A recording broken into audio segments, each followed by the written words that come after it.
بسم اللہ الرحمن الرحیم۔ السلام علیکم پیارا اسلام کے پیارے دوستو، ہم امید کرتے ہیں کہ آپ خیریت سے ہوں گے۔ اللہ رب العزت سے ہم دعا کرتے ہیں کہ اللہ پاک آپ تمام دوستوں، بھائیوں اور بہنوں کو اپنی حفظ و امان میں رکھے۔ جن جن دوستوں نے ہماری ویڈیوز کے نیچے دعا کے لیے اپنے کمنٹس کیے تھے، دعا کے لیے اپنے نام لکھے تھے، ان تمام کے لیے بھی ہم دعا گو ہیں کہ اللہ رب العزت آپ کی تمام نیک تمنائیں، دلی مرادیں پوری فرمائے، آمین ثم آمین۔ میرے پیارے بھائیوں اور میری محترم بہنوں، آج کی اس ویڈیو میں سورہ کوثر کا بہت ہی پاورفل وظیفہ آپ کو بتائیں گے۔ آپ نے یہ وظیفہ صرف 3 دن کرنا ہے۔ وظیفہ جمعرات، جمعہ، ہفتہ 3 دن کرنا ہے۔ انشاءاللہ یہ وظیفہ کرنے سے آپ کی ہر جائز حاجت، آپ کی بڑی سے بڑی بھی پریشانی ہو تو وہ اللہ کے حکم سے ختم ہو جائے گی۔ وظیفہ بیان کرنے سے پہلے آپ تمام بھائیوں اور میری محترم بہنوں سے یہ گزارش ہے کہ آپ ہمارے اس چینل پیارا اسلام کو سبسکرائب ضرور کر لیں اور بیل کے آئیکن کو بھی پریس کر لیں تاکہ یہاں پر جتنی بھی ہم ویڈیوز اپلوڈ کرتے ہیں ان کا نوٹیفیکیشن آپ کو بر وقت مل جایا کرے۔ تو جناب اب آتے ہیں وظیفے کی جانب۔ انشاءاللہ یہ جب وظیفہ آپ شروع کریں گے تو آپ کی جتنی بھی حاجات ہیں وہ انشاءاللہ پوری ہو جائیں گی۔ اس وظیفے کو شروع کرنے سے پہلے درود شریف لازماً پڑھنا ہے۔ آپ نے وظیفہ کس طرح کرنا ہے؟ آپ نے سورہ کوثر پڑھنی ہے۔ سورہ کوثر قرآن پاک کی سب سے چھوٹی سورت ہے۔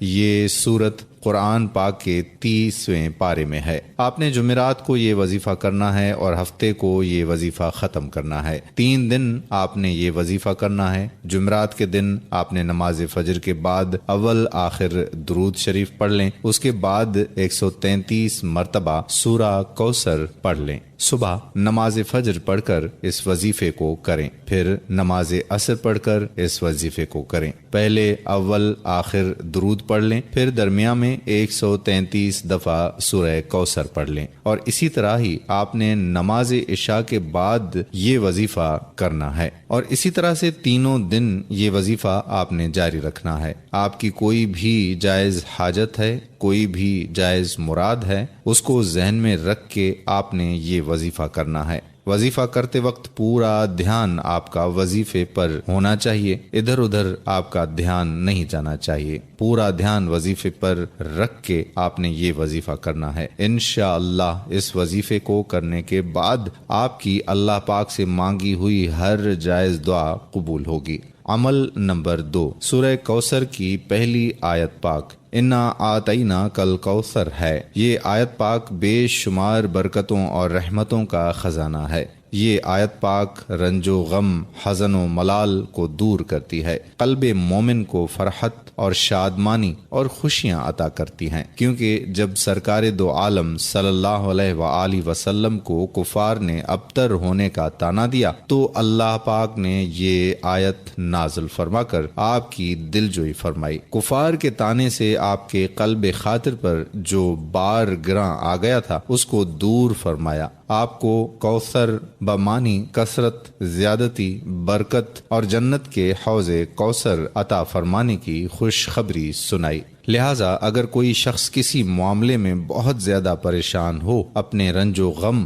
اور دل کی پریشانیاں دور کرنے کے لیے اس آیت پاک کو روزانہ کم از کم 313 مرتبہ پڑھنے کی عادت بنائے۔ انشاءاللہ اس کا رنج و غم دور ہو کر فرحت و شادمانی میں تبدیل ہو جائے گا۔ اگر کوئی شخص بے برکتی کا شکار ہو تو وہ اس آیت پاک کو 500 بار پڑھ کر اللہ پاک سے اس کے حبیب صلی اللہ علیہ وآلہ وسلم کے وسیلے سے دعا کرے۔ انشاءاللہ اس کو اندازے سے بڑھ کر خوب برکت ہوگی۔ خاص طور سے تجارت پیشہ اور دکاندار حضرات اس کو اپنا وظیفہ بنا لیں۔ اگر کوئی بے اولاد ہو تو وہ اس آیت پاک کو پڑھے۔ میاں بیوی دونوں اپنے نام کے اعداد کے مطابق روزانہ پڑھنا شروع کر دیں۔ اگر کوئی طبی یا جسمانی خرابی نہ ہو تو انشاءاللہ 1 سال کے اندر ان کا دامن مراد بھر جائے گا۔ اگر کوئی شیرخوار بچہ بہت زیادہ روتا ہو تو اس پر 11 بار پڑھ کر دم کر دیا جائے، انشاءاللہ